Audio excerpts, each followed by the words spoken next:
What's up, family? World Bank says no new funding to Uganda over anti-gay law and Uganda's defiant response. Let's get right into it. My name is Hotagua from Authentic African, and today we have news from Uganda. So, the World Bank has suspended all new funding to Uganda in response to the country's anti-LGBTQ law. Uganda's president has denounced the World Bank's decisions to suspend the new funding and has said the country will renounce borrowing and not give in to the pressure from the foreign institution. Now, the World Bank has stated it would not consider new loans to Uganda until the efficacy of additional measures has been demonstrated to kind of roll back and reverse some of the effects of this law. What is the Anti-Homosexuality Act in Uganda?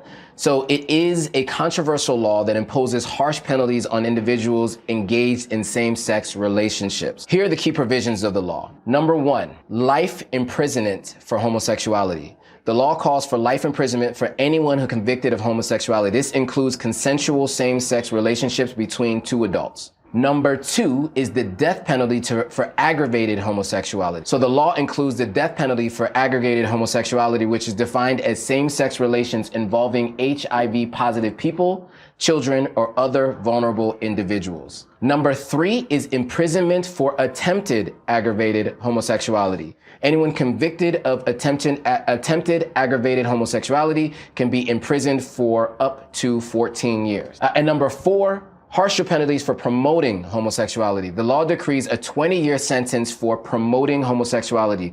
This provision targets individuals and organizations that advocate for LGBTQ rights or provide support to the LGBTQ community. Now, it's important to note that same-sex relations were already illegal in Uganda prior to the enhancement of this law. However, the Anti-Homosexuality Act introduced even harsher penalties and expanded the scope of criminalization. Now, as an organization, the World Bank has a right to do whatever they want with their money and with countries that they are in business with. And of course, if all of us are supporting capitalism, we understand that that is the right of any private organization. Now, in order to understand why they have removed this funding from Uganda, let's understand a little bit about their stance. They have a decree and some stances on the LGBTQ agenda that they are supporting around the world. So number 1, they have a thing called inclusive language and allyship. The World Bank recognizes the importance of signaling support for LGBTQ plus colleagues, both inside and outside the organization through inclusive language. So that's one of their major stances on the LGBTQ rights. The second is discrimination and violence. The World Bank acknowledges that LGBTQ and intersex people face widespread discrimination and violence in many countries, leading to exclusion and adverse impacts on their lives and communities. So these are two of the stances that they have on LGBTQ+.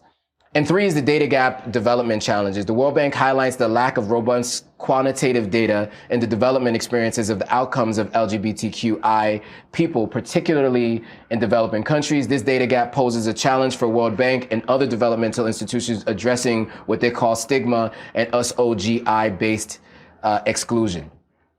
And lastly, 4 is suspension of funding. So this is the piece that you are now seeing today in Uganda. So in response to the law, they've decided that they're going to suspend funding. So the World Bank has stated that the law contradicts its values and that it will not consider new loans until the efficacy of additional measures have been demonstrated. So this is the World Bank's stance on LGBTQ plus laws. And so you can see why they've decided to remove funding from Uganda. Now, this law is not only controversial with the World Bank, it's been controversial globally. But there are people on both sides, right? There are people in the African diaspora that support this law, and there are folks in the African diaspora who, of course, oppose this law.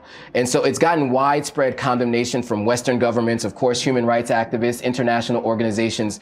Critics argue that it violates universal human rights and contributes to discrimination, violence, and the marginalization of LGBTQ plus individuals in Uganda. Now, it's important to note that there are 32 countries in Africa with anti-LGBTQ plus laws already in place. So the question is whether or not the World Bank will continue to pull funding from the rest of these countries, or they will just keep it secluded to Uganda. Now, there are several implications of this funding being removed.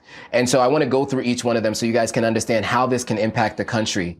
So number one is economic impact. The suspension of new funding puts at risk the support of Uganda's plan for a transformation of its economy and becoming an upper middle class country by the year 2040. This could have significant economic implications for Uganda as the country relies heavily on foreign aid and support for development projects. Number two are political implications. The suspension of the new funding can have political implications for Uganda as it may strain the country's relationship with the World Bank and other institutions and international groups that align with the World Bank and its values. It could lead to other countries potentially pulling their funding or changing their relationship with Uganda after following suit with another prominent organization.